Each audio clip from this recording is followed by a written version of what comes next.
السلام عليكم. هل تخيلت في يوم إن أي آلة إحنا بنقدر نستخدمها تبص لك كده وتقرر من غير إذنك إنها تعمل حاجة معينة أو تاخد قرار معين؟ أو إن مثلا برنامج كمبيوتر بسيط يتحول لحاجة محدش يقدر يوقفها؟ لما بدأنا نسمع عن الذكاء الاصطناعي كنا فاكرينه حاجة مجرد تكنولوجيا كده زي أي تكنولوجيا دخلت عالمنا، أداة هتسهل حياتنا. بس اللي محدش كان متخيله إن الأداة دي ممكن تبقى هي نفسها الخطر. النهاردة هحكي لك عن قصص حقيقية ومواقف حصلت فعلا خلت العالم كله بيسأل هل ممكن الذكاء الاصطناعي يخرج عن السيطرة؟ حضر نفسك، القصص دي مش خيال علمي، دي الواقع اللي احنا داخلين عليه وبسرعة أكبر مما تتخيل.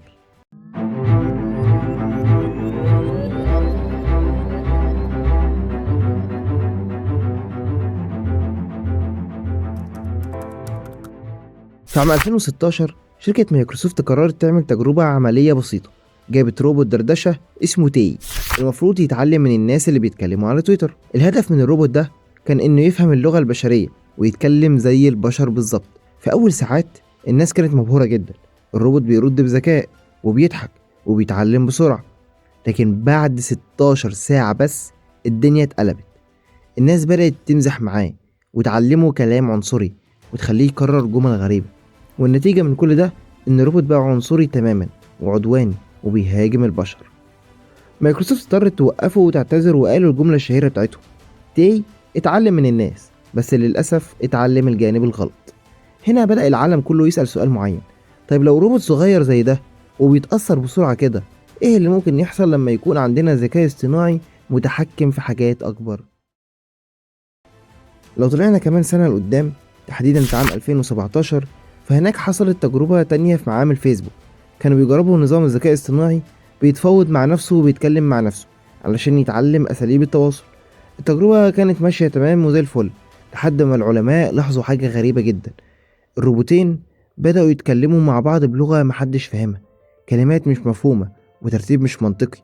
بس المدهش إنهم كانوا فاهمين بعض. العلماء اضطروا يوقفوا التجربة فورا وقالوا إن الذكاء الاصطناعي طور لغة خاصة بيه علشان يتواصل بكفاءة أعلى.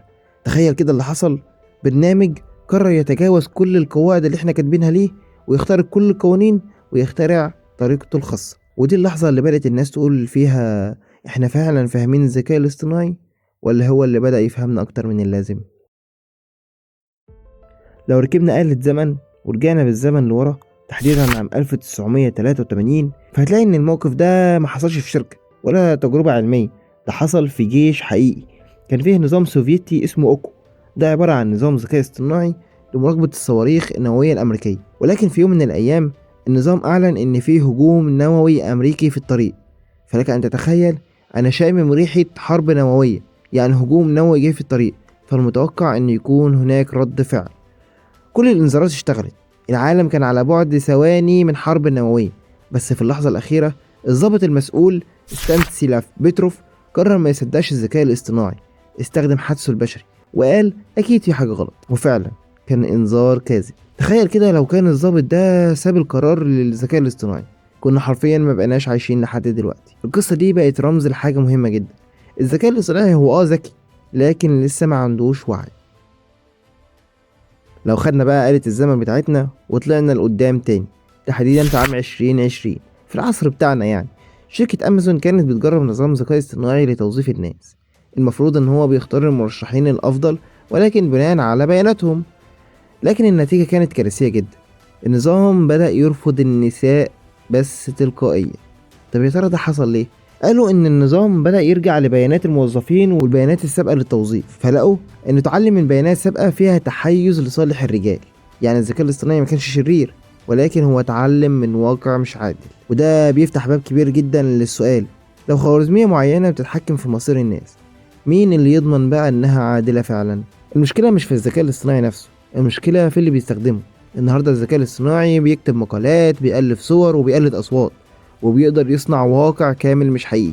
حاجة كده احنا بنسميها الديب فيك، صور وفيديوهات بتخلي أي شخص يقول أو يعمل أي حاجة حتى لو ما كانتش حصلت فعلا. التكنولوجيا بقت قوية جدا لدرجة إنها ممكن تغير الحقيقة نفسها. وهنا السؤال الحقيقي اللي بيطرح نفسه: إزاي نضمن إن الذكاء الاصطناعي يقف في صفنا مش ضدنا؟ الذكاء الاصطناعي مش شيطان وبرضه ماهوش ملاك، هو انعكاس اللي احنا بنعلمه ليه، زي طفل ذكي جدا بس لو سبته يتعلم لوحده ممكن يضيع. يمكن اللي يخوف مش ان الذكاء الاصطناعي يخرج عن السيطرة، لكن ان احنا نسيبه من غير ضمير. المستقبل جاي ومفيش مهرب منه، لكن اللي هيحدد شكله هو احنا، مش الكود ولا الآلة، لكن النية اللي بنكتب بيها أول سطر كود. أنا وليد، ولو عجبتك القصة دي دوس لايك واشترك في القناة علشان تتابع باقي حكاوي التكنولوجيا بتاعتنا، واكتب لي في الكومنتات تحب الحلقة الجاية تكون عن ايه، وهسيب لك لينك قناة التليجرام في الديسكريبشن. اشوفكم الحلقة الجاية.